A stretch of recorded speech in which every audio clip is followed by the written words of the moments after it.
What if I told you that having less money actually costs you more money? Sounds like a terrible joke, right? We usually think of wealth as something that simply buys you nicer things, a bigger house, or peace of mind. But if you're a parent trying to manage a super tight household budget right now, you probably already know the wild, paradoxical reality we are exploring today. Poverty itself comes with a massive hidden price tag. People with less money literally end up paying higher interest, getting hit with way more fees, facing steeper emergency costs, and carrying an immense burden of daily financial stress just to keep the lights on. Welcome to today's Explainer. I'm thrilled you're here because we are unpacking some absolutely eye-opening insights today. As Coach Kobo breaks down in the source material we're analyzing, there is a central mystery at the heart of our economy. Why is escaping poverty so incredibly difficult for so many hardworking people? Today, we're mapping out exactly how financial strain creates a system that actively penalizes those who already have the least, making it systematically harder to get ahead no matter how much effort you put in. So how does someone actually get pulled into this? What triggers this incredibly expensive cycle in the first place? Well, often it starts with a moment every family dreads. When you have absolutely no financial buffer, a single ordinary inconvenience instantly cascades into a massive, terrifying financial crisis. It's the kind of everyday hurdle that, without a safety net, shifts your entire life from stable to panicked in the blink of an eye. Let's look at how this plays out. Day 1, the family car breaks down. Now, for a high-income household, this is just a frustrating annoyance. You pay the mechanic from your savings, grab a rental, and go about your week. But for a struggling family, without a reliable car, just getting to work is completely jeopardized. A week later, maybe an unexpected medical bill arrives in the mail, or a phone gets irreparably damaged. Because there are zero emergency savings to act as a shock absorber, the family has no choices left. By the end of the month, they are forced to borrow money immediately just to keep their heads above water, setting off a vicious chain reaction.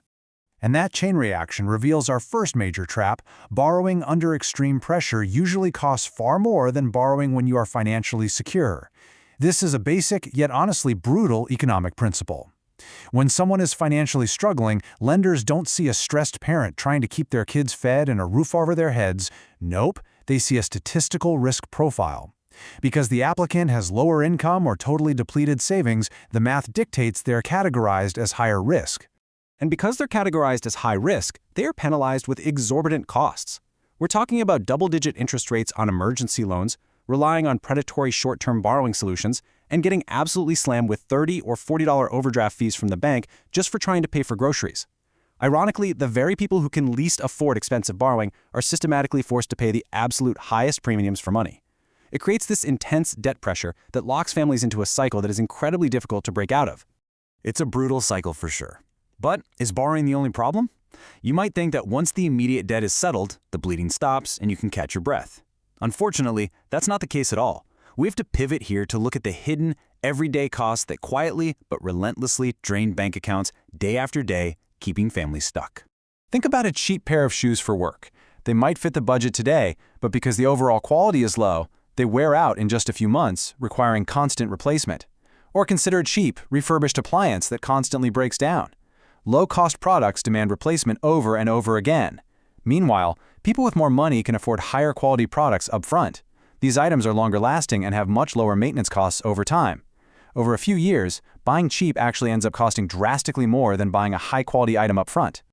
Economists actually have a formal name for exactly what we are seeing: the poverty trap. Think of it kind of like being stuck on a treadmill that just keeps speeding up.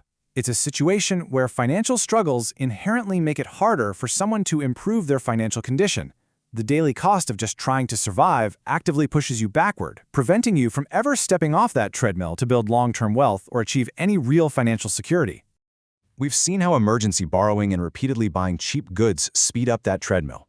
But how do everyday survival expenses make this worse? Well, when a household budget is pushed to the absolute limit, families are forced into a permanent survival mode. It totally changes how you operate on a daily basis, forcing you to prioritize getting through the next 24 hours over planning for the next 5 years. Survival mode forces incredibly expensive, short-term decisions. Imagine trying to feed a family. You might know mathematically that buying a 20-pound bag of rice is drastically cheaper per meal, but if you literally only have $10 in your pocket today, you have to buy the smaller, vastly more expensive box. It means paying a late fee on the electric bill just because you had to buy medicine first. Or if you lack that reliable car we mentioned earlier, it means relying on multiple expensive bus transfers or ride shares just to get those small, expensive groceries home. You literally pay a premium simply for trying to survive the week. The physical and mathematical costs are clearly massive. But what is the biggest hidden cost of all?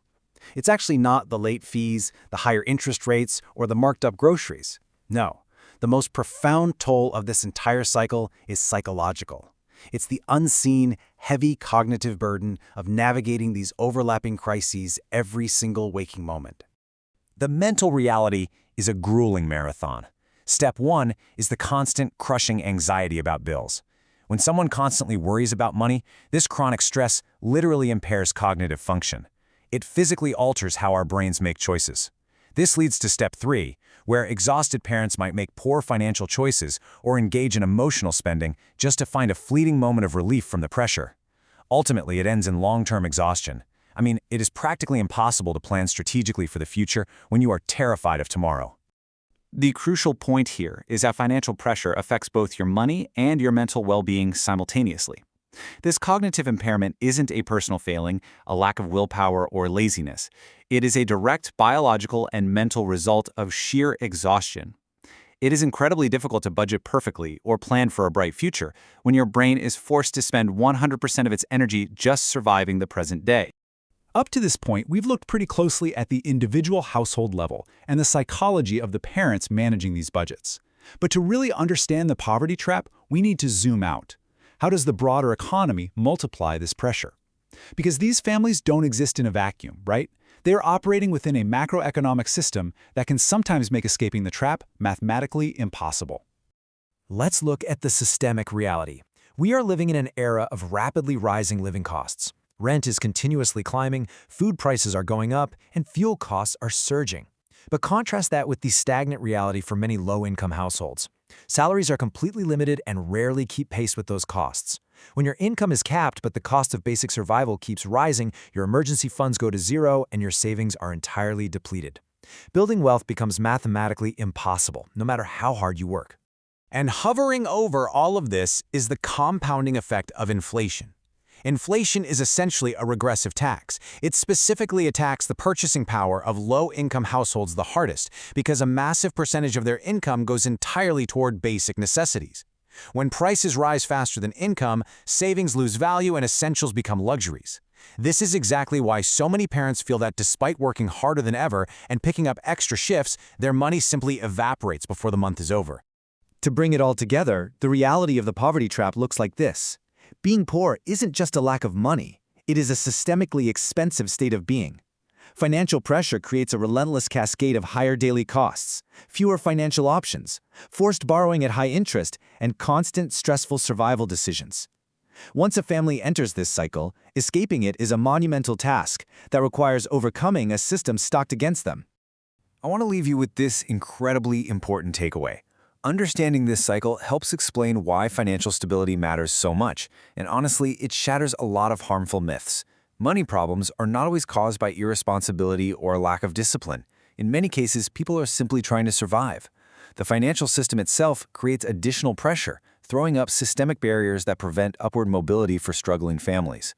Recognizing this is the first real step toward finding real solutions. And that wraps up our explainer on why financial struggle becomes so incredibly expensive over time. If you appreciate clear, slide-based breakdowns of the global economy, wealth, and finance, make absolutely sure to hit subscribe for more explainers just like this one. Before you go, I want to leave you with a question to think about, and I'd love to see your thoughts in the comments.